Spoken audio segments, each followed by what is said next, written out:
Speaker releases. So if there's a problem, we need to be told what is the problem. Because as far as we are concerned, the government continues to collect money every day, every second, every minute, from Kenyans, us included. We need to know, what is it that is not happening? What is it? So on this issue of NGCDF and GAF, Mr. Speaker, I'm afraid that this House will have to put its foot down. It's something that we want to avoid, but we can't, Mr. Speaker. If only to jolt those who are responsible to do what that they are supposed to do. Because it appears that unless they are jolted, they can't do anything. The only language that these people seem to understand, Mr. Speaker, is action, positive action. Positive action. And the positive action must begin now, Mr. Speaker, if only to send a message. I don't know. Thank you. Mr. Speaker, as I conclude now. Yes. So we need a more categorical statement. Yes. Not those kind of things, Mr. Speaker. I'm sorry to say this. Thank you. Those ones remain empty promises. And we can't go by promises anymore, Mr. Speaker. They even actually made our Speaker look so bad in the eyes of the public. How dare you make our own Speaker look bad in the eyes of the public? By continuously lying.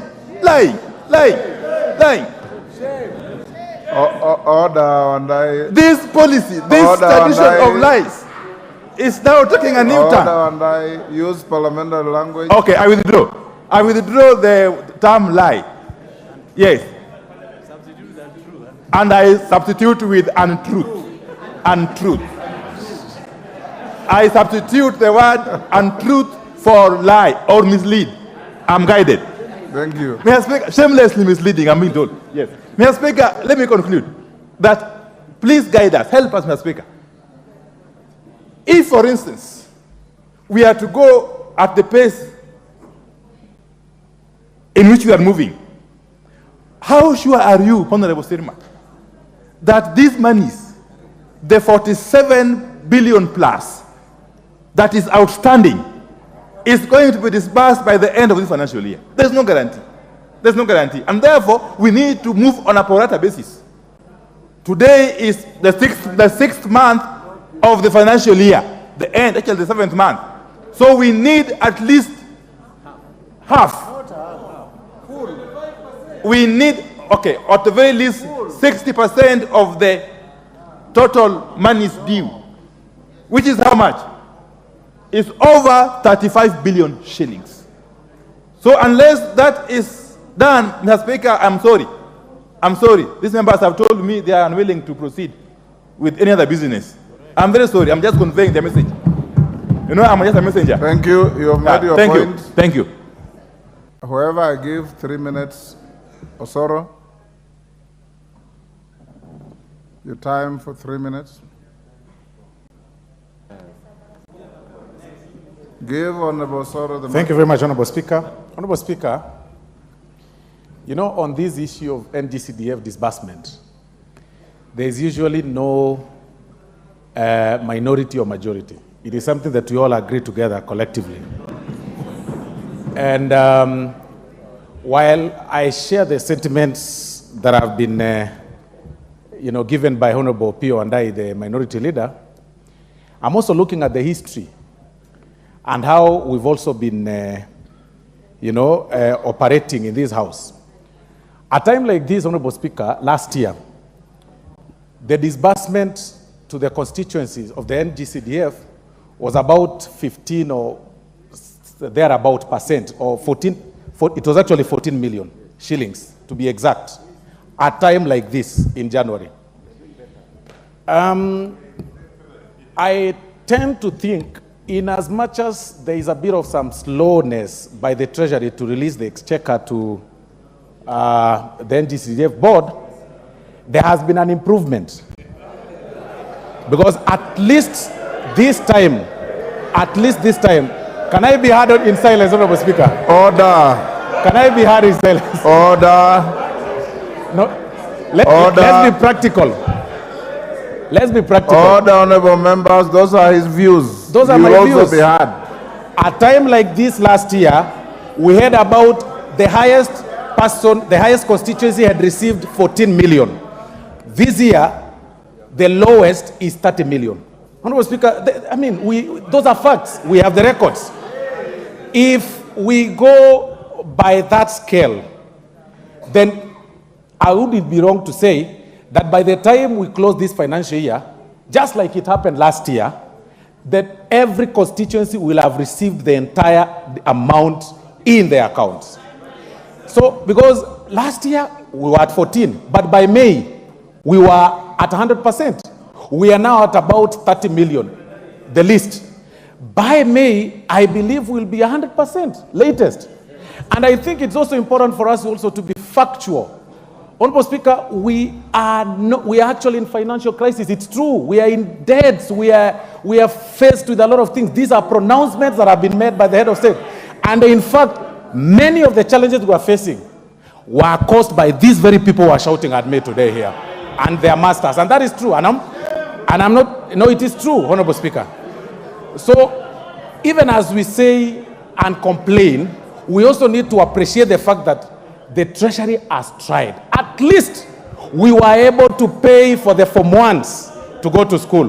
We were able to sort some challenges that we had, and we will be able to finish this. I submit, Honorable Speaker. Thank you. Thank you. John Bandy.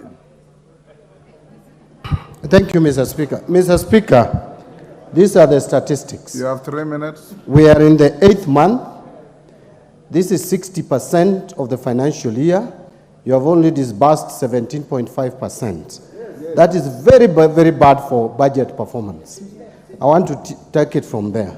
Secondly, for the 15 years, Mr. Speaker, that I was a member of parliament for Gwasi then Super South, there is no single time that we ever crossed December with less than 50%. You can go back to records.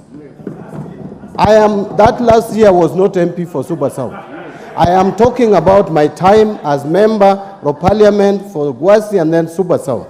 So, Mr. Speaker, when we are talking about money being disbursed, let us look at it in a wider scale. This is affecting economic growth of the country, because if you don't give money to the grassroots for development, you are slowing general economic growth of the country. If you give money towards the end of the financial year, it has implications on budget absorption. So, Mr. Speaker, finally, I want to challenge the committee, and with all due respect to my senior colleague and friend, Honorable Musa Sirma, your committee is the worst in performance ever since I came to this parliament. Please don't take this matter lightly. It is your duty. It is not the duty of the Speaker, Mr. Speaker. It is the duty of the committee. That is why we formed that committee, to be in place to ensure that monies are disbursed together with the leadership of majority. And you find leadership of majority defending the executive when the executive is not releasing money, yet other ministries and state departments are receiving allocations, and I'm aware. So, Mr. Speaker, this matter should not be treated casually. We need money to go to the grassroots for development of our country. The country must move forward. And that can only happen if we get serious with this work. Let us not look at CDF as if it is money for members of parliament. It is not. This money belongs to the communities across the country. So this money should go there. I'm a nominated member of parliament, but I know I need money in Super South so that schools are developed. I need money there so that students get bursary. They don't come to my home every morning. Parents are coming to my home because they can't get money. So please, Mr. Speaker, the chairman should come out clearly and explain to this House what steps he's going to take to ensure that in the shortest time possible, all the disbursements are made to CDF accounts, and not stories, the same stories we started hearing a year ago, and the same stories we hear today. Thank you, Mr. Member for Gilgil. Thank you, Mr. Speaker. You know, Mr. Speaker, today is Valentine's Day. There will be a lot of many empty promises in some quarters. And we are praying that Parliament is not one of them today. Because, Mr. Speaker, it is very disheartening for this parliament to actually defend an already bad performance last year to actually mean it is good. Mr. Speaker, we have suffered, and right now, we have children in JSS. Even the money that is supposed to come through the Ministry of Education has not come. So we have children being sent home, aged 11 years, aged 12 years, because there is no infrastructure and there is no lockers in those schools, Mr. Speaker, and it is quite an unfortunate situation. And Mr. Speaker, you know, just recently we saw Treasury announce very proudly that they have released all the monies for county governments, 100%, which is about almost 400 billion, Mr. Speaker. The money that is going to CDF is a mere 44 billion, Mr. Speaker, 44 billion. And Mr. Speaker, that's a mere 10%. And the money that goes to the counties, you are not even able to tell what does what. Where does that money go, Mr. Speaker? The money that is felt in the grassroots, the money that is felt in the constituencies and in the country is CDF, Mr. Speaker. And Mr. Speaker, I actually think the CS Treasury owes you an apology, because they have put you in a very funny position to speak on an issue that is not yours, the committee's work, Mr. Speaker, to make a promissory note to this House, and they have not honored it, Mr. Speaker. And what we have had today is an extended promissory note, Mr. Speaker. I think it is a time that we put our foot down, Mr. Speaker. This money is not for members of parliament. This money is for our constituencies. It is for the whole country, Mr. Speaker, and the only equalizer in development that we can be able to see. So I think, the chair of CDF committee, there needs to be a bit of pulling up their socks in terms of performance. This money, this space, this speed is not acceptable. It is not working, and we are actually having children become victims and to be collateral damage in this mess, Mr. Speaker. I submit. Thank you. Thank you. Makali Mulu. Yeah, thank you very much, Honorable Speaker. Honorable Speaker, I've been in this House for the last 12 years. I've served in 2 parliaments, and this is the 3rd one, Honorable Speaker.